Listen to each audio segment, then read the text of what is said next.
कैसे हो आप लोग। आशा करती हूँ आप सब ठीक होंगे। निधि चैनल में आप सबका स्वागत है। और आज मैं आपको सोमवार के साधारण सोमवार की व्रत कथा सुनाऊंगी। और कथा को पूरा सुने और बीच में बिल्कुल ना छोड़ें, क्योंकि सोमवार के दिन अगर हम व्रत भी रखें या ना रखें, लेकिन हमें कथा अवश्य सुननी चाहिए, तो बहुत ज़्यादा सुख की प्राप्ति होती है। तो कथा प्रारंभ करते हैं। एक नगर में एक सेठ रहता था।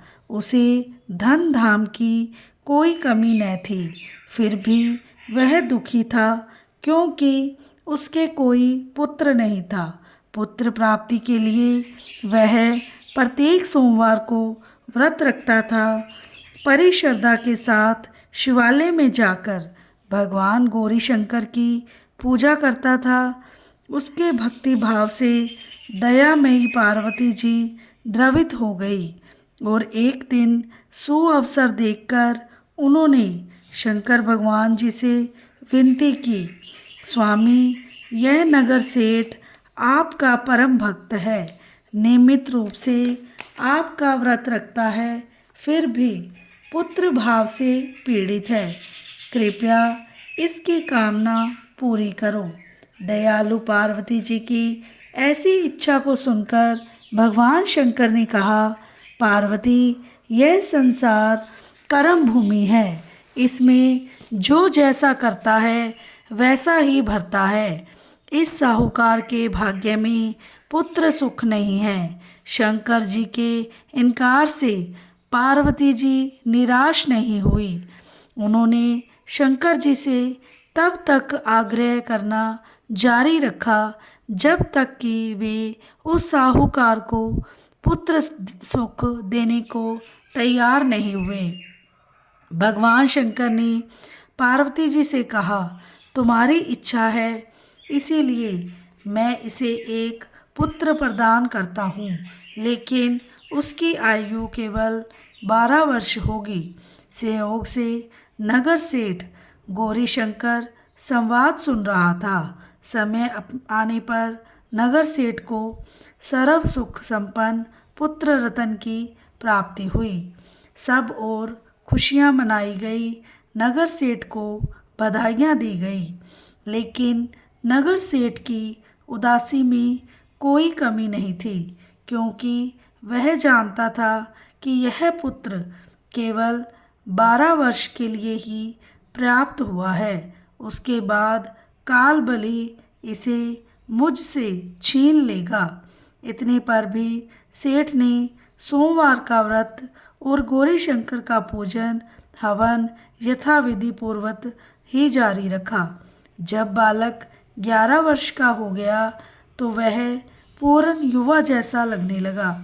फलत सभी चाहने वाले कहने लगे कि उसका विवाह कर दिया जाए। नगर सेठानी का भी यही आग्रह था, किंतु नगर सेठ पुत्र के विवाह को तैयार नहीं हुआ।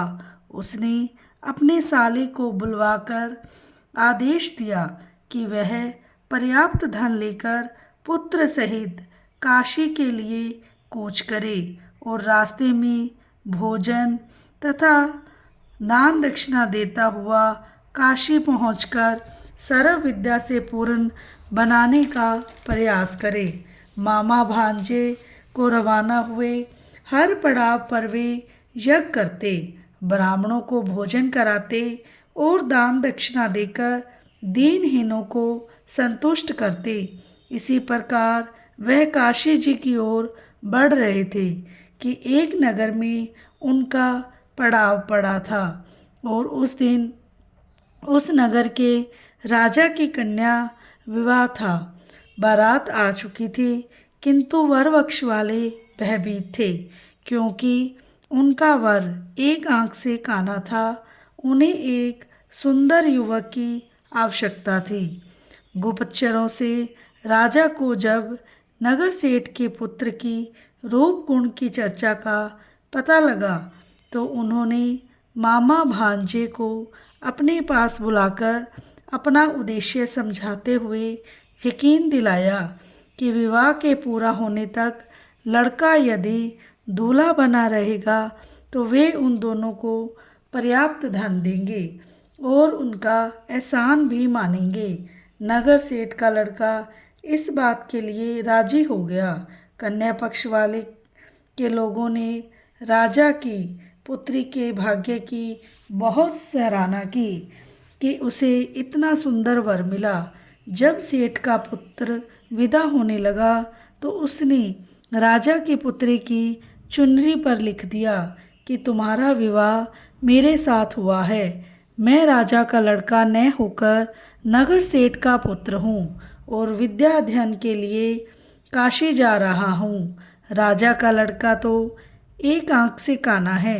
राजा की लड़की ने अपनी चुनरी पर जो कुछ लिखा हुआ देखा, उसे पढ़ा तो विदा के समय काने लड़के के साथ जाने से इनकार कर दिया और फलत राजा की बारात खाली हाथ लौट गई। नगर सेठ का पुत्र काशी जाकर पूरी श्रद्धा और भक्ति से विद्याध्ययन में जुट गया। उसके मामा ने यज्ञ और दान पुण्य का क्रम जारी रखा।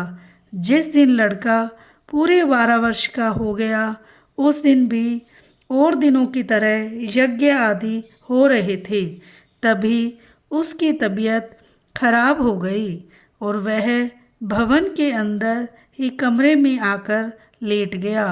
थोड़ी देर में मामा पूजन करने को उसे लेने आया। उसे मरा हुआ देखकर उसने अपनी छाती पीटी। जब उसे होश आया तो उसने सोचा कि यदि मैं रोया चिल्लाया तो पूजा में विघ्न पड़ेगा, ब्राह्मण लोग भोजन त्याग देंगे।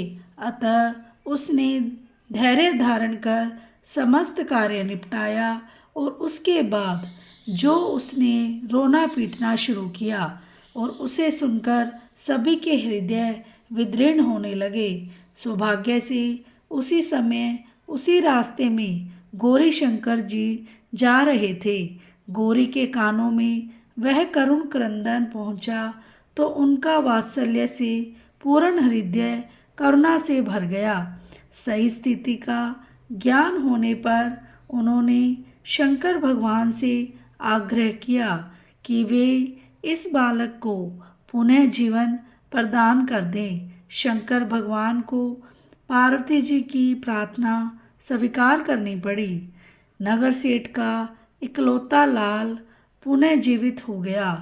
फिर मामा भांजे दोनों वापस अपने नगर को लौट लिए। रास्ते में पहले की तरह यज्ञ करते, दान दक्षिणा देते और उसी नगर में पहुँचे जहाँ के राजा की कन्या के साथ लड़के का विवाह हुआ था। तो ससुर ने लड़के को पहचान लिया। अत्यंत आदर सत्कार के साथ उसे राजमहल में ले गए। शुभ मुहूर्त निकालकर कन्या और जमाता को पूर्ण दहेज के साथ विदा किया। नगर सेठ का लड़का पत्नी के साथ जब अपने घर पहुंचा तो पिता को यकीन नहीं हुआ। लड़के के माता पिता अपनी हवेली की छत पर चढ़े बैठे थे।